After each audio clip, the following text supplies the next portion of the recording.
right, this is episode 4 of the Water Tower podcast. I am Landry. With me is my co-host DeLeo. Unfortunately, Wes wasn't able to make it tonight. He is at home sick. Hopefully, he's feeling better by the time Tuesday rolls around, so he can catch some Black Cat playoff basketball. But today, Coach Travis Marmon, head coach of the Black Cats, is joining us. Coach Marmon, how you doing? I'm doing great, man. Looking forward to this playoff run.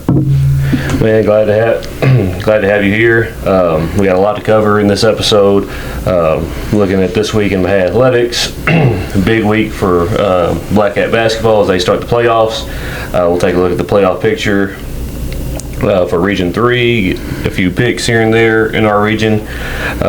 First things first, I want to congratulate our Lady Cats on another outstanding season, another playoff appearance. The future is bright for that Lady Cat basketball program, so we're looking forward to great things in the next few years. All right, this week in Mahia Athletics, again, we're in the spring, so a lot of stuff going on. Monday, which is tomorrow, 5:30 p.m., boys varsity soccer is going to be at Hearn. Tuesday, varsity softball gets their home opener at 4:30 against Italy. 5:30 p.m., girls varsity soccer is at Hillsboro. And then 7 o'clock p.m. at Lorena High School, the boys varsity basketball will be taking on Academy in the Bison ground of the playoffs. Wednesday night, 4 o'clock p.m., boys powerlifting is at Leon. Thursday, softball and baseball are in action. Softball is at Axtell for their tournament, and baseball is in Palestine for their tournament. That goes through Friday and Saturday. On Friday, 5:30 p.m., boys varsity soccer at Harmony. That's in Waco. And then area round playoffs versus either Palmer or Whitney. We'll have to wait to see who wins that one. So again, lots of stuff going on this spring for Mahia Athletics. So, Coach Marmon's here. We'll get right into it. Looking at where the team was to start the season, where they are now, how do you think the season has gone, and how have they progressed to this point? Well, from the beginning till now, we've progressed quite a bit. Going into this season, I knew that we had a chance to be better as a program than we were last year. Just because year 2, you always really the kids know the expectations, and they really grow from year 1 to 2. But with that being said, we had a lot of unknowns moving up to the varsity. We had Billy Hicks moving up to the varsity that he had played JV as a junior. We knew he had potential, but we didn't know that his ceiling would be as high as it is. Like, he's definitely exceeded expectations, and I think really he's kind of our X factor. When he plays good, I don't believe there's anybody in 3A that can beat us. And then we had Alchie Ferris. He moved in. Jatavius was on varsity last year, but he didn't get a lot of minutes. So really our only known factors in that starting lineup was Kyron and or KB and Kale. We knew Keithan was going to move up from the JV, but once again, no varsity experience. So you never really know how that'll turn out and how that team will gel together. But I'm telling you that they've just exceeded expectations. Like, they really truly play as a team. I think the other day against Tatum, we had all 5 starters were in double digits, and we just moved the ball around so well. We don't rely on one person to be our superstar. Just everybody steps up when it's time for them, and they all do their job. So as of right now, we exceeded expectations. Now, we have expectations to win district every year. We have expectations to win multiple playoff games every year. We put 220 on our uniforms because we have that expectation that we should have a shot to play in San Antonio every year. So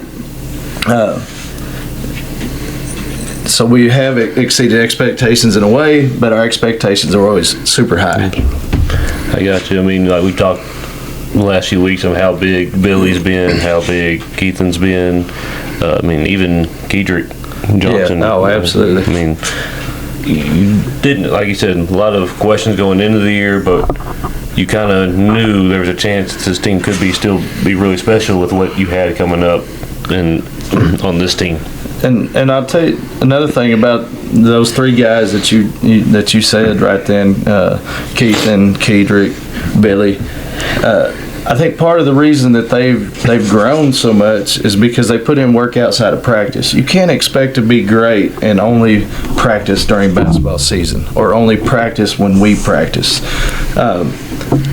So they put in a lot of work with Ricky Huckabee, and Ricky Huckabee is, I mean, he is invaluable to us. Like, he's got Billy's shot fixed. He's got Kedrick working on his ball handling and individual moves. Keithan, he's really got Keithan shooting the ball confidently now. And those are things that we don't have time to do in practice every day. We're limited on our time.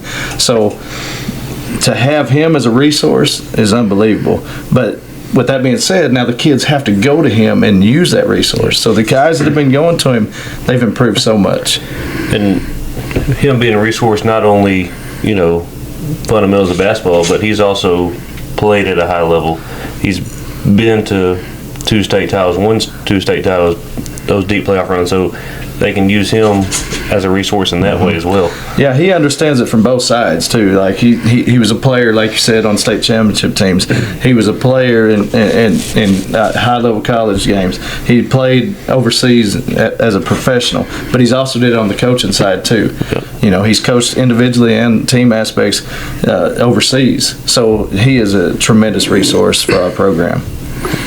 Coach, you talk about the expectations. We all know this is Mexia. It's a storied basketball program. What's been the message to the team going into the playoffs of how to meet those expectations and get this thing rolling? Well, really, it just needs to be we focus on ourselves, not necessarily the other teams. We have to be our best self every time we step out on the floor. And sometimes we struggle with that. We play down to our competition sometimes in district. But really, our focus has to be on us. What can we do to be better? What can we do to improve what we do? Because I don't feel like there's anything another team can do to actually take us out of our game or stop us. So really the focus is on us, but we also try to play as tough a schedule as possible, so that way when we get in those battles and that grind in the playoffs, it's nothing new to us. Yeah, I agree. I think it's been big, the schedule y'all have played, and I think it was great. Y'all were willing to go all the way to Tatum and play that game to really see where you're at. This is, it's the number one team in the D1 bracket when you go off the rankings. So it was good to see that, and just really come out there and, like you said, just battle and take care of ourselves. And now we see where we're at. See how we stand and things we need to work on. And I think it was great. I think it'll really help us in the long run. Yeah, that's one of those games that it was really good for both teams. Both of us it's been a little while since we had some really tough competition. So, I think getting those games in before you get to the playoffs is really beneficial for both of us. Yeah, so we talk about a lot of time our players playing with intensity and energy, that can dip and come up game to game. But how do you think Mexia fans affect that aspect? What do you feel that makes a difference in games? Absolutely does, especially if we're at home in the dungeon. I think the kids thrive off the crowd's energy. So I think sometimes when we play down to our district opponents, it's also we're bored as a crowd in there too. With that being said, we have the best home court advantage in the state. I believe that 100%. I talked to Tatum's coach after the game, and he said, "I'm just glad that y'all came to us, because if we'd have played you in the dungeon, you'd beat us by 20 plus." He knows how it is. I think but also with the crowd and the energy they give, that just shows how much they expect and how much it means to them as a community. You know, I know back in the day when we'd go on state runs at Gainesville and even, you know, here at Mexia, it's like, it means so much to the community. Like, you live and die. Like, your 3 or 4 months of basketball, that's all you worry about. I mean, that's what, you know, it's just the heartbeat of the community. Yeah, I mean, we've talked, I think Wes said it a few episodes ago, that, you know, we're a football town, but in reality, we're a basketball school. And when it's basketball season, we are a basketball town. Yeah. Oh yeah, I tell people all the time that Mexia basketball, the years when it's rolling like it is this year, it's one of my favorite sports, like, to be a part of and watch. Like, it's the home crowd, just the players, the energy, everything. And I'm talking about professional college football, anything. Like, it's one of my favorite things to be a part of. Just like you said, it means the world to this community. Just the passion that they have when they show up. I mean, like, I got a question for you. Do you ever hear Wes in the middle of the game? Man, back in the day, I used to hear people. Now, my hearing's not nearly as good, and I just know it's loud in there. Yeah. I mean, I think that's one of the benefits of the dungeon being so small. Yeah, there's a bunch of people in there, but they're all so loud, like, it just becomes white noise. Like, you can't really tell who is saying what, Right. what they're saying. I mean, You know, that might actually help. And I mean, that is a quality as a coach. You learn how to, you know, when you're first, second year, man, you hear everything. And you're like, you know, but now, man, I'm focused on the game. I hardly ever hear anybody, but like I said, it's so loud, I hear 700 people in there yelling. I mean, and not just the fans bringing energy, intensity. I mean, the players that aren't even in the game. Like, one that stands out to me is Kyron Dunn. Yeah. Like, he's the first one to stand up when something good happens. First one to cheer. First one to high five when coming into a timeout. I mean, I think he's been huge in that aspect. Well, that's a kid owning his role. You know, we talk about it all the time. In order to be a championship team, there's a role that everybody has to play. Like, everybody doesn't get to be the leading scorer. Everybody doesn't get to be a starter. You know, everybody has to own their role and be the very best at their role. And that's how you win championships, when everybody buys in and does what they're supposed to do. You know, I tell them all the time, you know, the bench, I tell them, be in the game even when you're not in the game, you know, because it's important. They have to bring that energy, and they have to stay locked in so that, you know, when we call on them, they're locked in and they understand exactly what's going on too. Yeah, I agree. I would take someone like Kyron on my team any day. You just pay attention to him Tuesday night on the bench, and even when he's in the game, it's not just when he's on the bench. In the game, like, you know, that's someone who steps out there. You know, he's full go. He's got your back in any situation. Like, he just a great teammate. I mean, I hope when he gets in the game, I hope he hits one of those half-court shots at the end of the game. Hopefully it goes his way at some point. That's when you know the game's in hand.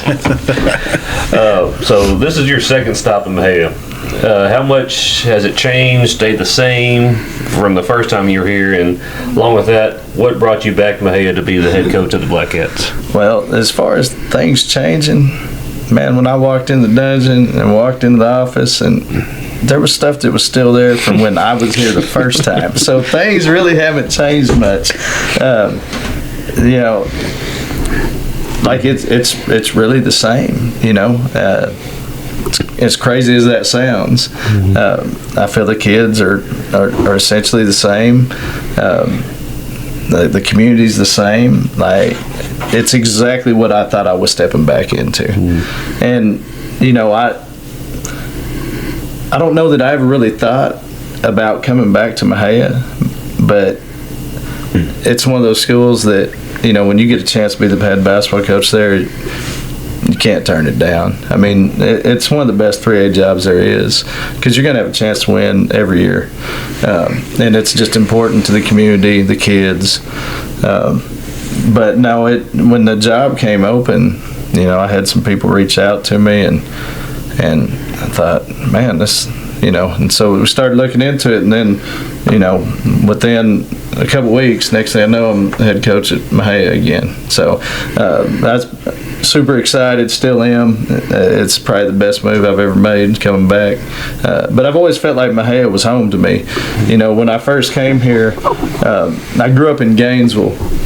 And to me, Gainesville and Mexia are very similar. Gainesville's a little bit bigger, but just the makeup of the community, the makeup of the school, the importance in that of athletics in town, all that was something I grew up being a part of. And so when I graduated from college and I started looking for jobs, one of the first places I just saw it on the job board, I saw Mexia, and I said, man, I'm fixing to apply for that. And the reason I remembered Mexia was we played y'all in the 2001 state semifinals, and we lost by 1 point, I believe. But I just remember that game was amazing, and I thought, because that whole year I thought, there's no way anybody's gonna be able to beat us. There's nobody's got to match up with us. And then when we get, because social media ain't what it is now, so we didn't know too much about Mexia. In fact, we didn't even know how to pronounce it. We thought it was Mexia. And so we played that game, and I always thought, when I finished school, that'd be a place I'd like to go. And I got lucky, and it was on the job board as a junior high PE job, and I had interviews lined up with Mexia and then going to Marlin, and I interviewed with Larry Haydair, and he said, hey, if you got time, because I told him I was going to interview at another place at Marlin. He said, if you don't mind, will you just wait in the coach's office? And I said, no, I don't have to leave that quick. So I guess he went over and talked to Greg Goodrum, which was the principal at the time, and he comes back in and he just walks in and he goes, you want to be a Black Cat? I said, absolutely. So he said, I wasn't about to let you get out here and go interview at Marlin. So. Yeah, me personally, I'm glad to see you back. Yeah. You were my freshman basketball coach, and it's kind of funny to be sitting here now interviewing you as the head coach 15 years later. Time flies by. It does. Just a little 14-year-old, but hey, like I said, we're glad to see you back, and I just want to talk about Mexia for a little bit, just for those on the outside looking in who they don't really get it, they don't really see it. What is so special about Mexia, and how special has it been to you? I think it's just you don't know until you move here, or you actually, that's one thing. When I took this job, I said, I'm not taking it and living somewhere else. I'm moving into Mexia, actually, and it's not easy to find a place to live here. But you have to live here, and you have to be around the kids. You have to be around the community to really understand what it is. And I think the real thing about Mexia is, like, everybody cares about everybody. Like, it just is a tight knit community.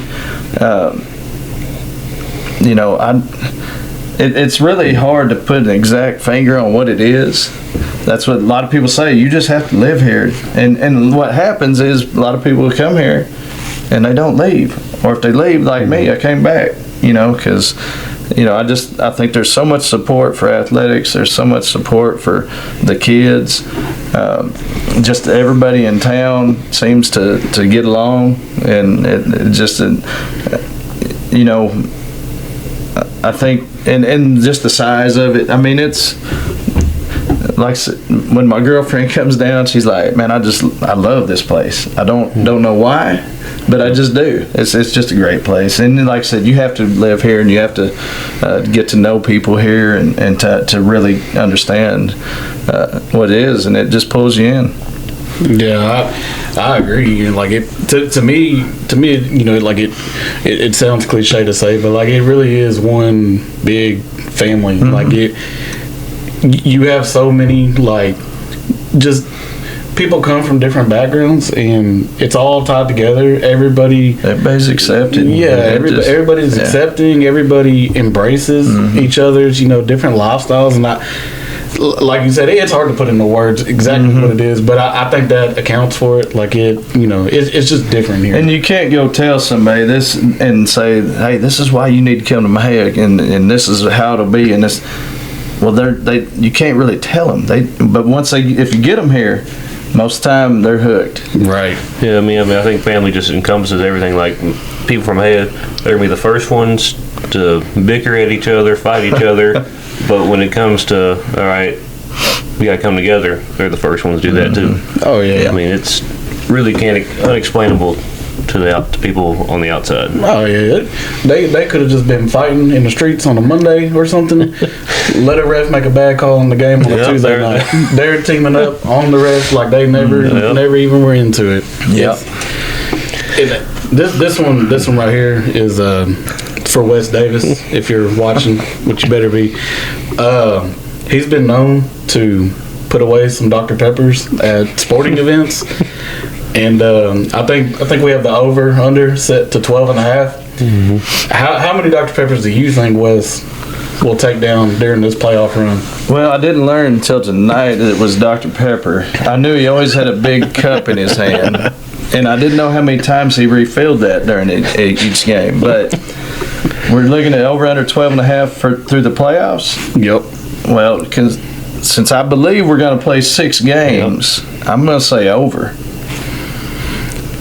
I mean, we're playing in San Antonio. He might have 12.5 just in San Antonio. That's right. Yeah. 12.5 might be way too low. That might Now, are we including the Dr. Peppers on the way to the games, or is it just during the game? just at the game. Okay, well, I'm it'll still still be going a lot. over. Yeah. That 12.5 might get us to the third round. So, again, the playoff run starts this week. I mean, it's the time of year that, this entire community looks forward to playoff basketball.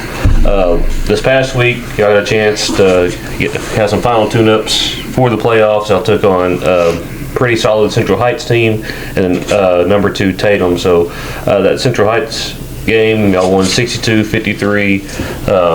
Hopefully I got the scores right. I had Kale at 19, Billy at 17, Tatay at 12, Bedford at 8, and Ferris at 6. I mean, just well-rounded performance by that starting 5. What were your thoughts coming off that Central Heights game? Well, I set that game up at the beginning of the season because that was our bye date, and I didn't want to go, a week and a half before we played a game. So I left. I had that spot, and I left a playoff warm-up spot open. I wanted to play somebody that was, because they don't play football there, so they're year-round basketball, baseball. So I wanted to play somebody real fundamental, really skilled, would play real good half-court man to kind of give us a simulation for what it may be like playing Palmer in the second round.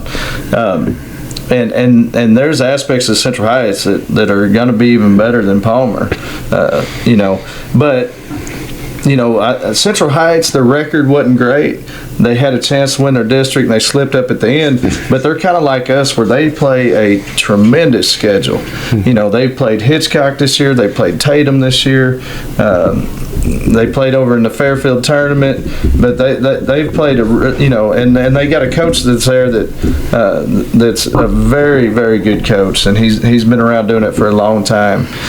So to me that was a game that could really help us get a good look for teams like Palmer in the playoffs. So, I mean, just looking at Central Heights, for a second, like you said, they played a tough schedule. They lost to Westwood by 4. Lost to Tatum the first time by 29. Yeah. But then a lot closer the second time, losing by 10. So, like you said, they're a lot better than what their record Yeah, absolutely tells them.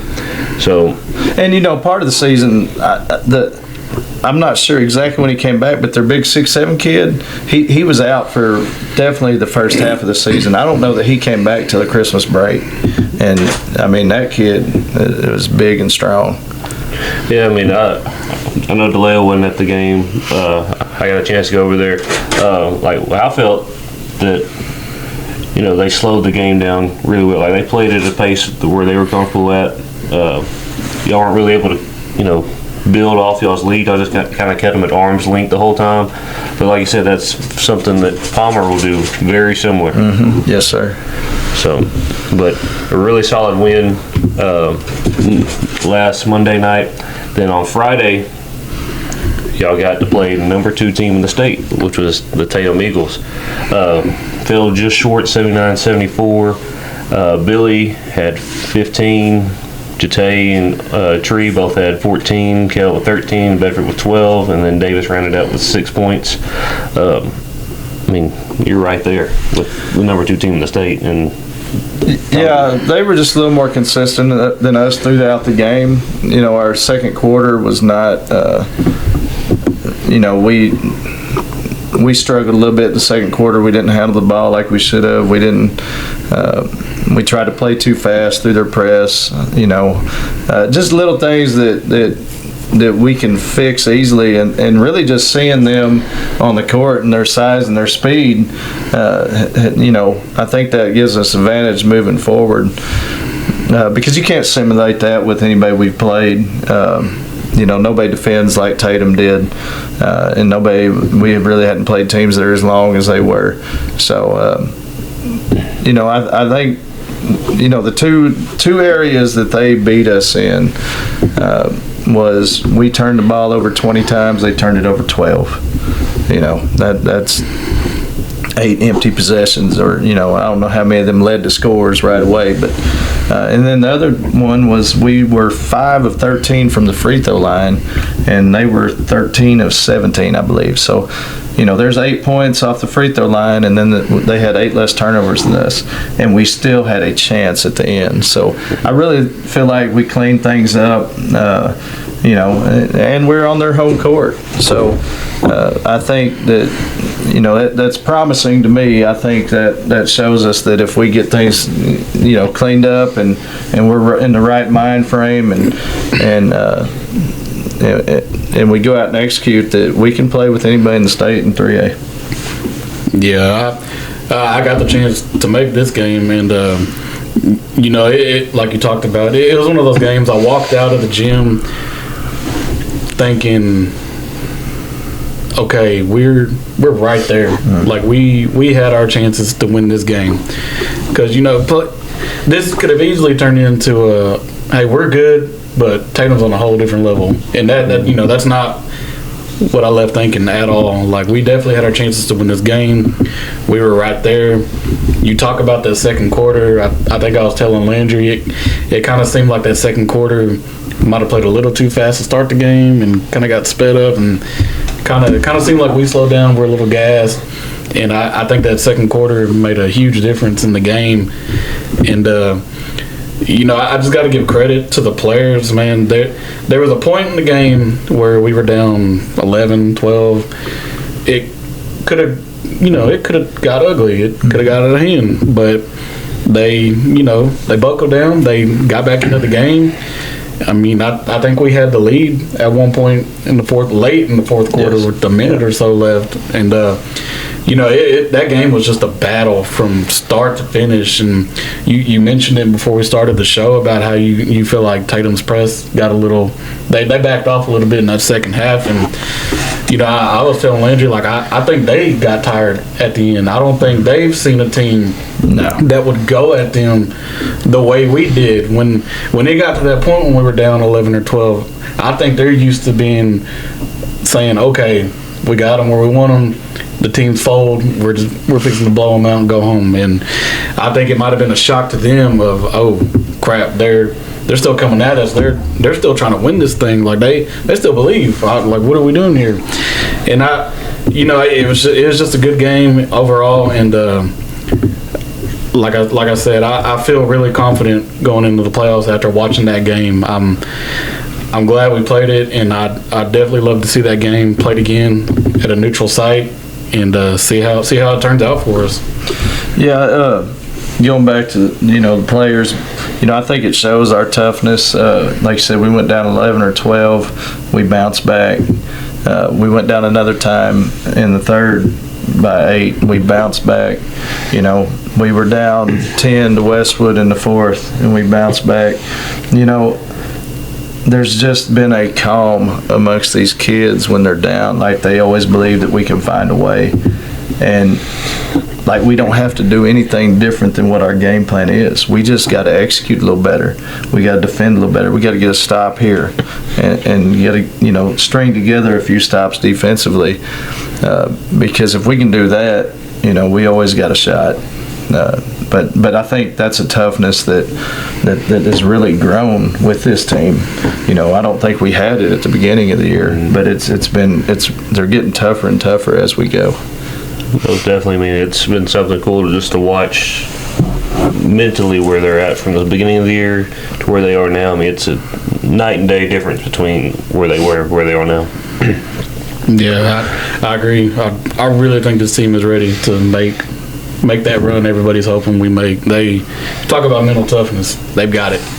I mean, and I think that kind of goes back to you. You designed that schedule with a purpose, and I think it definitely got them ready. And, man, it takes mental toughness when when we're going through non-district and you're getting your butts kicked some days, and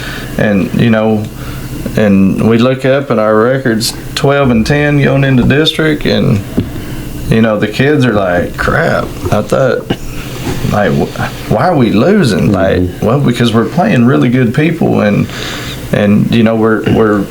we're coming together as a team. We're figuring everything out before we get to district, and then when everything gets figured out, then they start rolling, and then the confidence just continues to grow, and all that the tough times in non-district, lead to being tougher as we move on.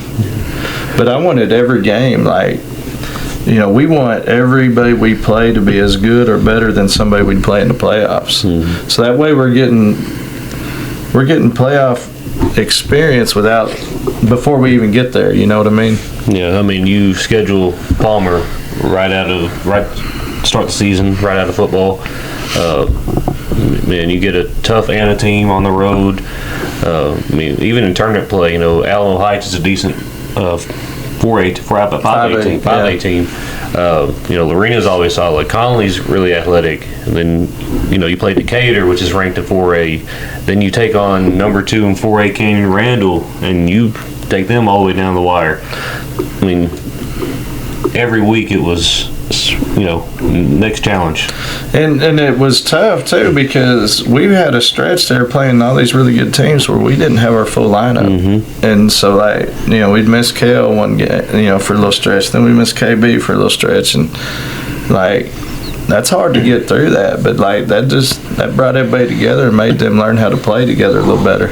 Yeah, which, I mentioned it, I think I was talking to DeLeo and Wes during that stretch. I'm like, yeah, you want to win every game. Yeah, you want to be healthy. But I think in the long run, it might have made them better. Not having Kale for a few games, not having KB, because it forced those other guys to step up. Yeah, I think there's proof. It made up. Look at how those road guys are. We just talked about it. Look at how they're playing in these last 2 weeks. They've stepped it up big time. Yeah, I mean, and then you look at Kale. He's been obviously the best player, whether it be last year or this year. I think it takes a lot off what he has to do. Yeah, absolutely. I mean, when you can get 4 and 5 guys putting up double digits, that's what true team is. Like, we don't want a guy that's averaging 30 a game and everybody else is at 5, 6, 7.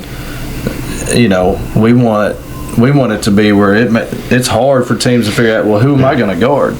Well, we can't really relax on anybody because all 5 of those guys and even our 6th, 7th guy that come off the bench, you better pay attention to them. I mean, you just look at the Tatum game. I mean, you had all 5 in double figures. When Keithan came in and was great, he defended well. He's becoming a guy that, we always put KB usually on the best guard, but Keithan is starting to be at that point where we can put him on their best guard too, so he can give KB a break.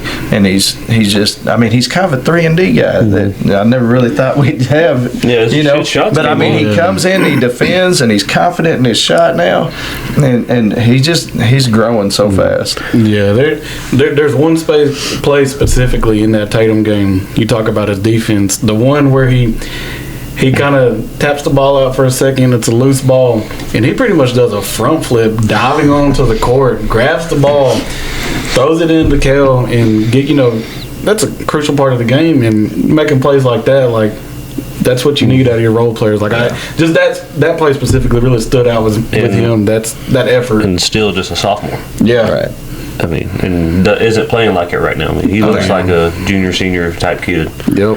I mean, I just go back to Kel for a minute. Like last year, I thought his weakness was on the defensive side of the floor. I think he's came a long way from last year to this year.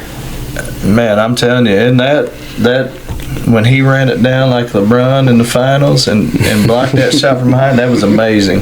Like that was great. Love that defensive effort. I mean, I think I haven't really talked to him. It comes from, okay, he doesn't feel like he has to exert himself on offense, each possession. He has other guys now he feels comfortable with that can go score, and now he can play both sides of the floor. When you can see that by, the box score a lot of times now, like he is filling it up with assists. I mean, I think he had 9 assists the other day. I can't remember if it was against Central Heights or if it was Tatum, but like even when he doesn't score 20 plus, he's getting 5, 6, 7, 8 assists every game. So he's making it easier on the other guys. So again, 2 good warm-up games to get y'all ready for the playoffs. So now takes you to the first round of the playoffs. Tuesday night, bi-district round versus the Academy Bumblebees at Lorena High School. Tip-off is set for 7 o'clock p.m. So just real quick, how these teams got here, starting with Academy. 10-18 overall, 7-6 in District 19 3A. Finished 4th in that district. They defeated Rockdale on Friday night, 49-37 in a play-in game. They started the season 2-15. Since February 10th, they're 8-3. So they've kind of gotten a second win for this playoff push. And then obviously Maheo, we finished 23-11 overall, 12-0 District 23A champions. Noble wins. 3 wins against number 7 Westwood in district. 1 win versus number 11 Palmer. We talked about that tough schedule y'all played. Y'all played number 11 Palmer, 14 or number 18 in 4A Decatur, number 2 in 4A Canyon Randall, and then the number 2 team in 3A Tatum. Then y'all been ranked inside the top. I think y'all started out like number 13 and y'all climbed all the way to number 6 this season.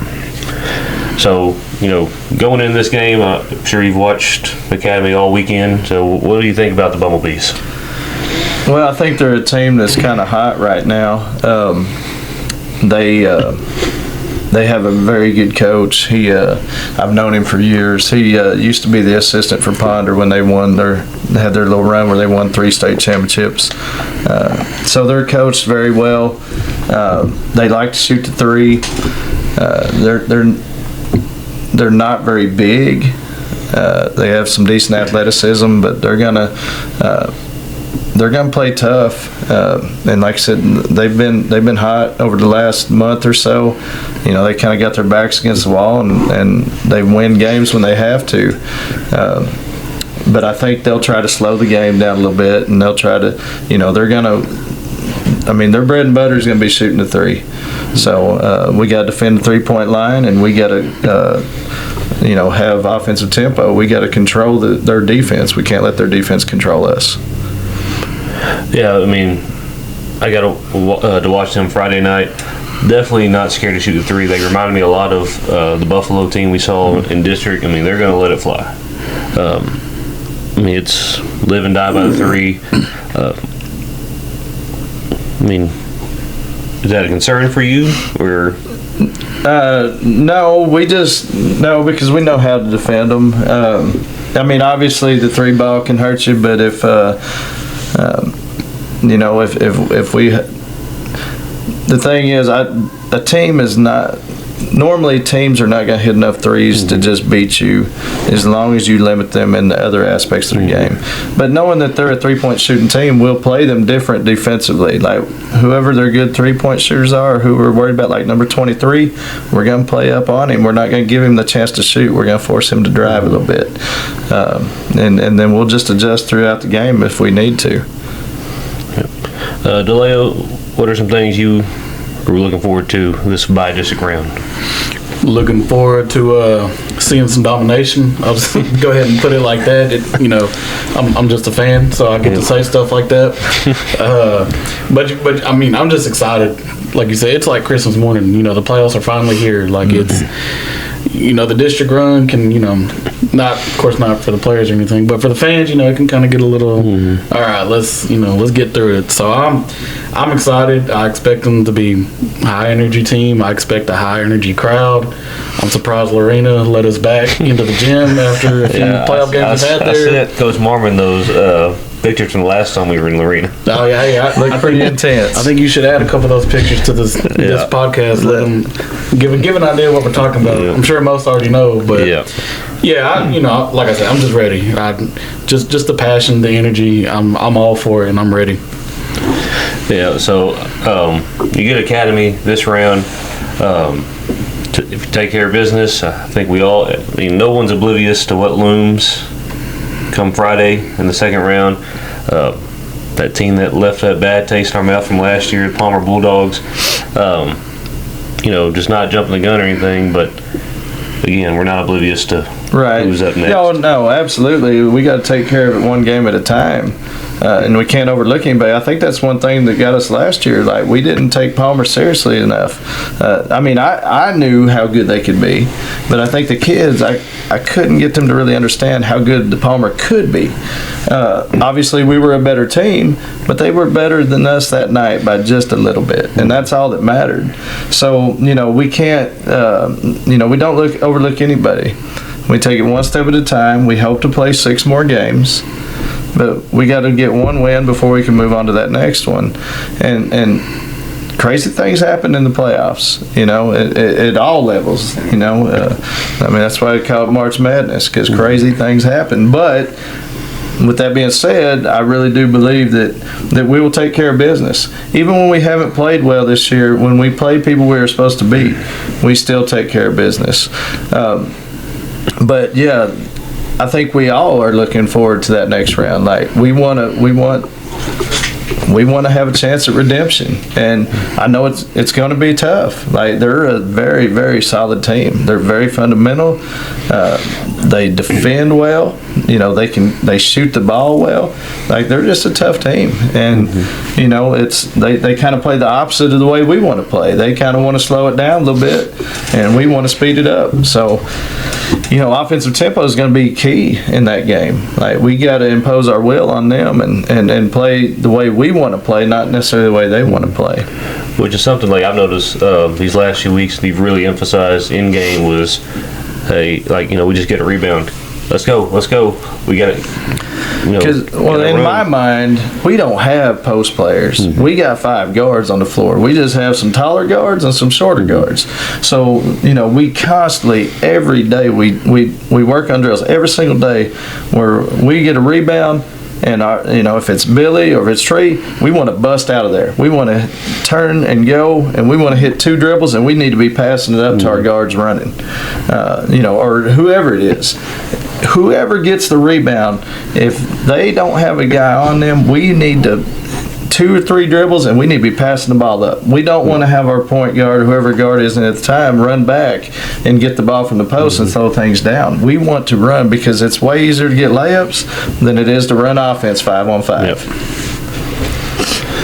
So, again, you got to get through round 1 to get to round 2.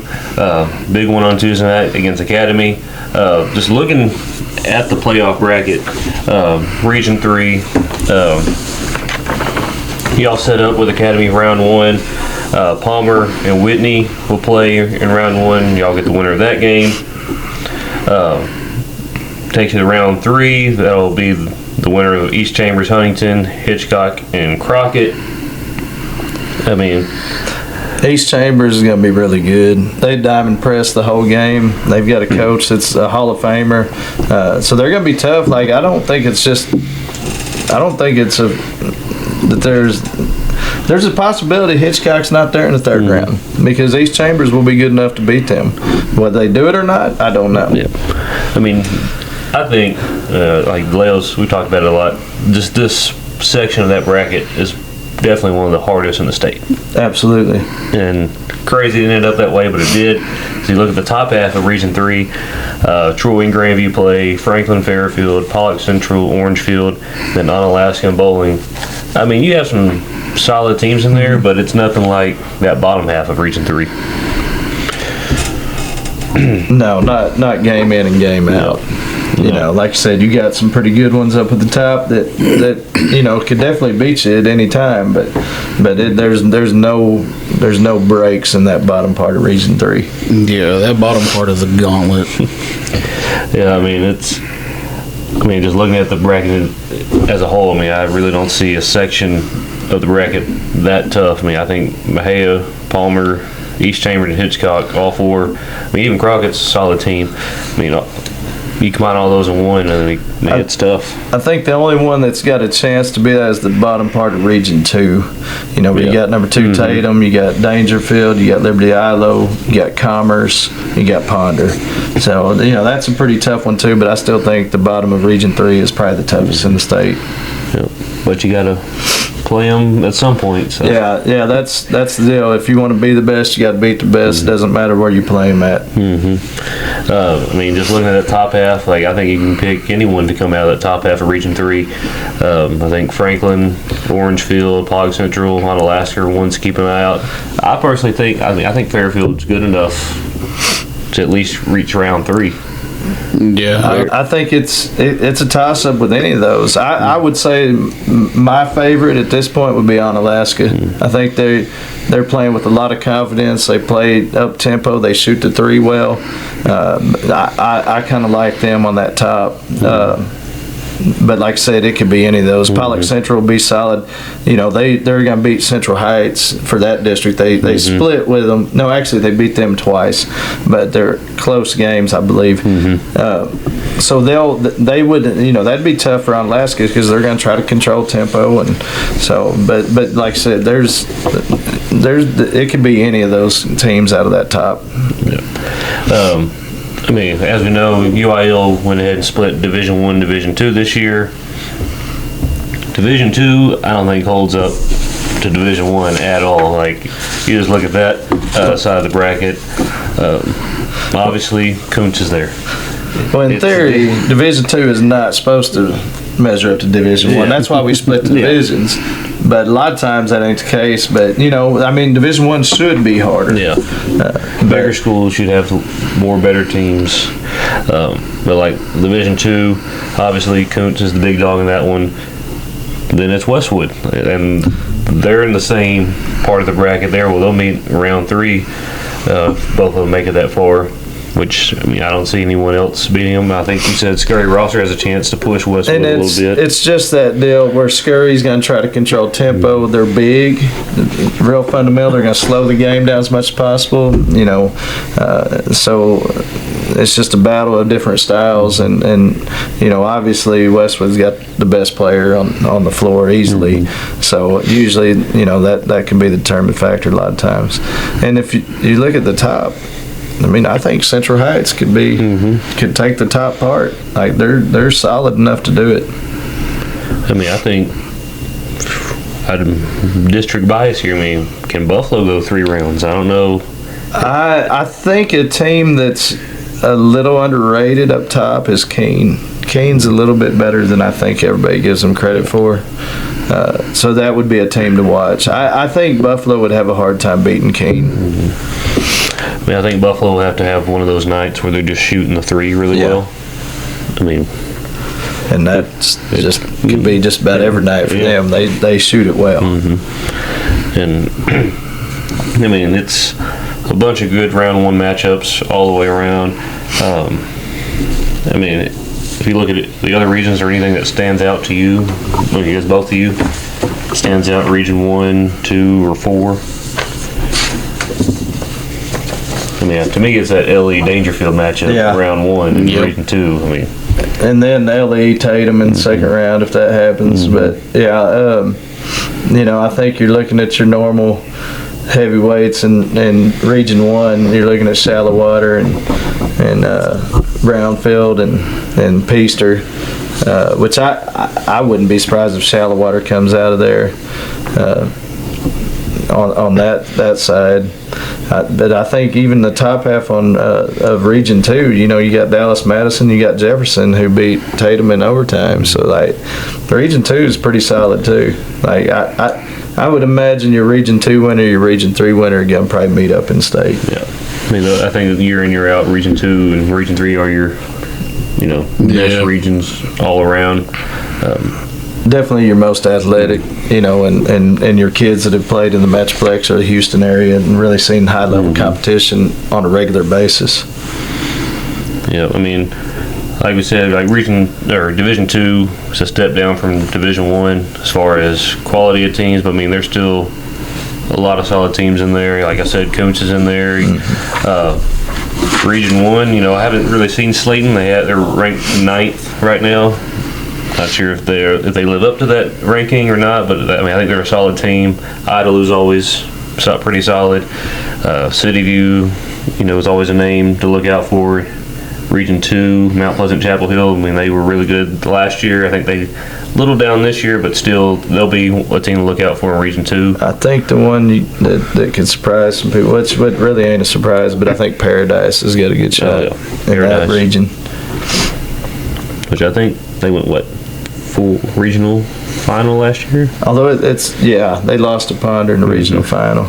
It's hard to tell though with that, like the Young Men's Leadership Academy, how good really are they? It's hard to tell with some of those teams in that. But I think their best team was a team that got disqualified from the playoffs. Yeah. I think I can't remember who that was. Trinity Leadership. Trinity Leadership, yeah. So. It's hard to say, but I think Paradise is just well coached and very fundamental, and so they got a good shot. Yeah. Then you go down to Region 4. I mean, You got your typical call down San there. Antonio Colts. Aransas Pass Pass. They'll run and gun and shoot the three, and Poth has been good recently. So I mean, still a lot of quality teams. Division 2. I mean, you can take your pick of those. But again, playoffs are here. Like I can speak for the community of Mexia. Like this is the time of year we love. Like playoff basketball when the Running Cats are playing. Just a few area playoff games. Obviously, our district Fairfield takes on Franklin Tuesday night at Leon High School, starting at 6. So Westwood will take on Rogers on Tuesday at Corsicana High School, starting at 8. Buffalo and Lexington play Tuesday at Riesel High School, 6 o'clock p.m. Some teams outside of our district, but in our area. In 1A, number 21 Coolidge takes on Milford on Monday night at Hubbard High School, 5 o'clock p.m. La Vega takes on Marble Falls Tuesday night at Coppers Cove, 6:15 p.m. Conley takes on Georgetown Gateway, which we played Conley twice this year, Yes. so we've seen them. They'll play Tuesday night at Belton, starting at 6. Crockett takes on Hitchcock Monday at Conroe High School, 7 o'clock p.m. The game we'll keep an eye on, number 12 Palmer takes on Whitney Tuesday night at Italy High School, 6 o'clock p.m. And then Grandview versus Troy Tuesday night at Robinson High School at 7 o'clock p.m. So there's a few games out of our district, teams around our area, and in our bracket. Paulman was really like playing at Italy. Yeah, I think so. So, again, Coach Marvin, thanks for being here. Wes, hope you get feeling better. You'll probably listen to this tomorrow or Tuesday on the way to the game if you're feeling better. Anything you got, DeLeo? Yeah, Wes, I hope your tummy ache gets better.